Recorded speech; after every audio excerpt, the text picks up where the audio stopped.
What's up, guys? Straight Edge Duelist 1 here with OG Mike 2010. We're coming at you with a deck profile. This is actually Mike's profile. We decided to let me do it for some reason. DJ Kyle on the beat. DJ Kyle. Okay, we're going to go ahead and show you the profile here. Two little bunny wabbits.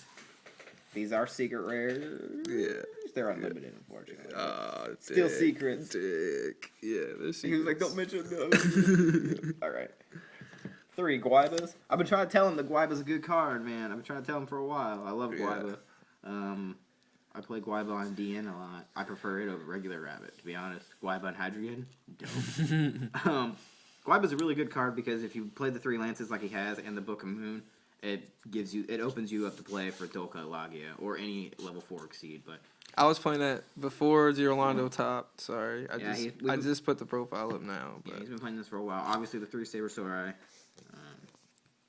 This fucking thing is like drooling or some shit. fuck you. It does work. Fuck Thunder King. Gobblesaurus right here. That's my favorite card in the deck.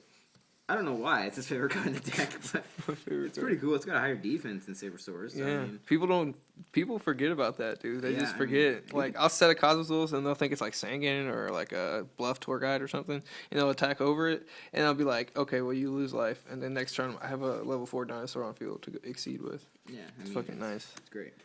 You can actually lance their creature and then attack into Yeah. it. So, Yeah. Obviously, the 2 Tour Guide engine that Yeah. goes along with the Night Assailant and the Sangan. These are obviously for your Leviair plays. That's pretty much the only time you play this card is when you have a Leviair play. So, I mean, unless you open up and you actually have the worst hand in the world and you have And to your go for worst Zen turn mains. one is in main. Yeah, So. and that's it. It's either Zen mains or Leviair or something like Azagong. These are the 2 randoms of the deck. I hate to say the word random, but these are his non-rabbit cards. Yeah, this text. Spirit Reaper, because Spirit Reaper is definitely a game-changing card. You can set Spirit Reaper for obvious reasons. They're going to attack into it. You obviously can hold it back. Or if they have nothing out, I mean, Spirit Reaper attack for 300 and they have to discard a card. And that's before they can drop Gores. So, because it's player's turn, so it deals damage before they can deal Gores. So you could actually have the chance of dropping Gores from their hand with Spirit Reaper. So. Yeah. Grandmole. Grandmole is a... Troll ass card. He's a troll-ass card, but he's the MVP of any deck he's ever put in. God, he's so trolly. Mike hates this card so much, but this card is possibly the reason why Joe Girolando topped. I fucking hate that card. Straight man. up. Did he main that card? I'm pretty sure he mained it. I thought he took it out because I know he mained it in another. He said he deck. took it out sometimes, but I'm pretty sure he mained that card. We'll go ahead and go to the trap, or Magic and trap cards. Magic, because I'm an original player, not like these douchebags. We have some OGs, the Trinity, the Broken Brigade, whatever you want to call them. Love him. Love him. The Book of Moon, I put these in the same class as the Lance because you use them for the same reason, for the Guaiba plays, really. Save your shit. I mean, Lance is just an all-around good card. It helps get over those big monsters they have, so... It's just a really good card. It's not this card, by the way. Yeah, it's not MST. MST. I can see how people could say it is sometimes, but at the same time, because they could MST your Lance, and then you can activate your Lance. You know, it's the same concept as them MSTing your MST, you can activate it. It's pretty much just a chainable card. I would just say, hey, this is Lance, it's a chainable card, not, hey, this is Lance, it's MST. But MST because you want to control the game the entire time. Yeah. Because late game, if Rabbit survives late game, it's not very strong. The Double Mirror Force. The Double Mirror Force is pretty obvious. Super. Yeah, Super and then Ultra. The Double Mirror Force is for just to keep your shit alive to last because you're not going to open up Rabbit every single time. Yeah. So you definitely... there are no main Thunder Kings in here either. I'm not exactly sure what the trap lineup is. But, the 2 Trenchels, for the same reason, for those spam heavy decks, Maxi, or not Maxi, Rabbit... for against the Rabbit Mirror match, obviously, the Sam match, Wind the up. Wind Up Tell him match. what you tell me about Torrential and Needle Ceiling. Here's my opinion on Needle Sling. Do you have one anywhere? Probably on your side. Yeah, I think there's one on my side. People side in Needle Stealing all the time. I can see why, because it's a good card. It really is. But in my opinion, if you're not maining 2 Torrential Tributes as it is, why are you maining 1 to 2 Needle Ceilings? When you could just... when you're siding, why don't you just side the other Torrential Tribute or the 2 Torrential Tributes? Because they have to have 4 monsters on the field for this to even go off, and this can go off at any point in time when a monster is summoned. It's the same. It's the same condition that has to be met. A monster has to be summoned, but this you have to have that has to be 4 on the field. So, like, I understand it pretty much gives you another Torrential Tribute and another, it's pretty much just another Torrential Tribute. But I mean, if you're not already maining 2 Torrential Tributes or siding them, why would you side only 2 in the first place? I don't know. It just doesn't make any sense to me. Yeah. I don't main 2 Torrential Tributes, maybe 1 sometimes, but I don't even play Needle Sealing. I don't even own a Needle Sealing, and I don't even care because I wouldn't play it even if I had it. So that's just my opinion.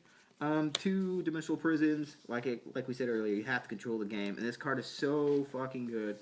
There's a very heavy trap lineup in this deck, but people forget Rabbit's a stun deck. Yeah, people forget that Rabbit has to has that heavy back row. Period. So, this is great against heroes. It's great against any big monsters. It's really great against anything. It's just an all-around good card. The double bottomless, because in my opinion, I think double bottomless has to be played. Period. I'm a bottomless fan. I'm a big bottomless fan. It's just control, just a control aspect of the deck. The Solemn Brigade, don't really have to explain it. Ultras, by the way, but don't really need to have to explain the Solemn Brigade. It's for obvious reasons. I'm not a Judgment fan. I even played Judgment, to be honest. The double macro, this is macro Rabbit, so you do main the 2 macros. This stops a lot of stuff, and of course, your materials aren't monsters anymore. They're not even technically a card, so they do not get banished when they get removed. So it helps against Inzectors that just topped at YCS for the first time. Yeah. It helps against Inzectors. It helps against heroes. It helps against everything. I think Inzectors was a fluke, though. I think it was too, but I don't know, man. Inzectors, I've always felt Inzectors were good. Mike plays it all the time now, so I mean, I still know how good. I hate that deck. I scoop against that deck all the time. It's explosive as fuck. People are like, "Oh, it's dead now. It's dead." No, because as long as they still have those 2 cards in their deck, there's always going to be a way to find them, no matter what. Leviair fetches. Yeah, Leviair fetches them if they get removed. So I mean, it's really not that hard to get around the fact that there's 2 of those out. But that's beyond the point. The double macro, like I said, this card wrecks any and every deck almost. Any main deck. Mermills, this card wrecks Mermills. I mean, period. And then the Starlight Road to protect the back row. I like Starlight Road because it does give you the Stardust Dragon. But I am against Starlight Road when it comes to the Great Debate because the Great Debate, obviously being the Huge Revolution, is over. The Huge Revolution is over, yes, it doesn't give you a 25 meter. But it also cannot be negated by Solemn Warning. So, which is a big thing to me. Or Logia. Logia, Logia can't negate it either because it's counter trap speed. So pretty much the only thing in the meta that can stop the Huge Revolution is over is Dark Bribe and Judgment, and that's it. And nobody's, I mean, I can see somebody doing a Dark Bribe on it, but nobody's gonna waste a Judgment on it, I don't think. Maybe, I don't know, maybe it's just me, but I don't know, that's just all situational. It's kind of redundant. But we're gonna go ahead and go into the extra deck first.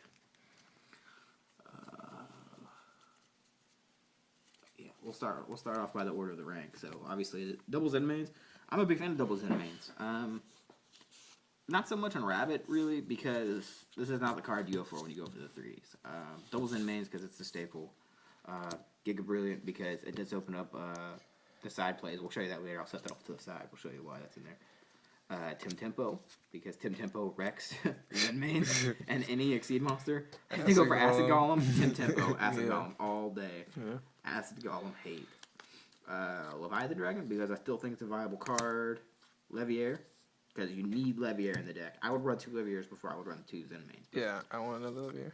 Acid Golem. And then the 4s. Photon Pappy. Papperlapperative. Sorry for you douchebags. Symphony Djinn. My Stroke. And then Utopia, the basic 4s. These 2, in my opinion, are the best generic rank 4s in the entire game. Point blank. Yeah. No, there's no point even arguing that. And then obviously the staples. Abyss Dweller's good. Yes, Abyss Dweller is good. Well, I mean, it's against in the meta right now, but it's not a good standalone card. Yeah. Boom, boom, boom. Okay. 2 of each, one being ultimate. I packed that.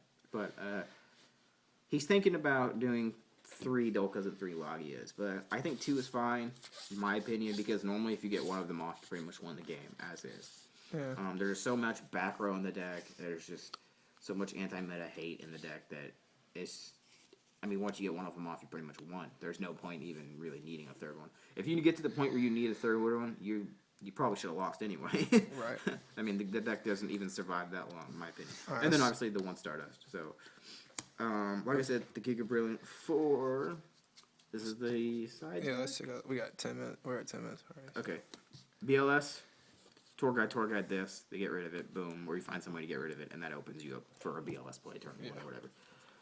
So there's the BLS, the Gores, the 2 Baylors, Maxi.